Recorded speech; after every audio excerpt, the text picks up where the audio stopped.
ព្រះគ្រូចៅអធិការឧសុវណ្ណរិទ្ធគង់នៅវត្តកោះអណ្ដែតក្នុងស្រុកកំពង់រោខេត្តស្វាយរៀងមានថេរដីកាថាដោយឃើញការលំបាករបស់បងប្អូនប្រជាពលរដ្ឋលោកតាលោកយាយក៏បានបិណ្ឌបាតពីលោកលឹមគឹមសេងនិងសប្បុរសជនផ្សេងទៀតក៏បានធ្វើជាអំណោយមកចែកជូនដល់ប្រជាពលរដ្ឋចំនួន120គ្រួសារមិនតែប៉ុណ្ណោះលោកក៏បានជួយជួសជុលផ្លូវលំមួយខ្សែនិងផ្ទះបងប្អូនប្រជាពលរដ្ឋមួយចំនួនព្រមទាំងឧបត្ថម្ភដល់សាលារៀននិងទីវត្តអារាមផងដែរនៅក្នុងឱកាសនោះអាជ្ញាធរស្រុកកំពង់រោបានថ្លែងអំណរគុណយ៉ាងជ្រាលជ្រៅដល់លោកលឹមគឹមសេងនិងសប្បុរសជនដែលមានចិត្តសប្បុរសបានផ្ដល់អំណោយជូនដល់គ្រួសារជូនដល់ពលរដ្ឋដែលមានការខ្វះខាតជាប្រចាំនិងចាស់ជរាជាពិសេសគឺបានជួយឧបត្ថម្ភជួសជុលផ្លូវមួយខ្សែនិងផ្ទះប្រជាពលរដ្ឋជាច្រើនខ្នងនិងទីវត្តអារាមមួយចំនួនទៀតនៅក្នុងស្រុកកំពង់រោសូមបញ្ជាក់ថានៅព្រឹកថ្ងៃទី14ខែកុម្ភៈឆ្នាំ2025នេះព្រះគ្រូចៅអធិការឧសុវណ្ណរិទ្ធគង់នៅវត្តកោះអណ្ដែតក្នុងស្រុកកំពង់រោខេត្តស្វាយរៀងនិងសប្បុរសជនជាច្រើនបាននាំយកនៅអំណោយទៅចែកជូនបងប្អូនប្រជាពលរដ្ឋក្រីក្រ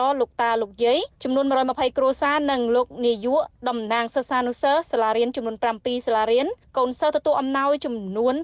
577នាក់និងព្រះសង្ឃចំនួន5វត្តក្នុងកម្មវិធីនោះក៏មានការអញ្ជើញចូលរួមពីសំណាក់អាជ្ញាធរស្រុកកំពង់រោនិងអាជ្ញាធរភូមិឃុំដែលធ្វើឡើងដែលស្ថិតនៅក្នុងភូមិឃុំស្រុកកំពង់រោស្ថិតនៅស្រុកកំពង់រោខេត្តស្វាយរៀង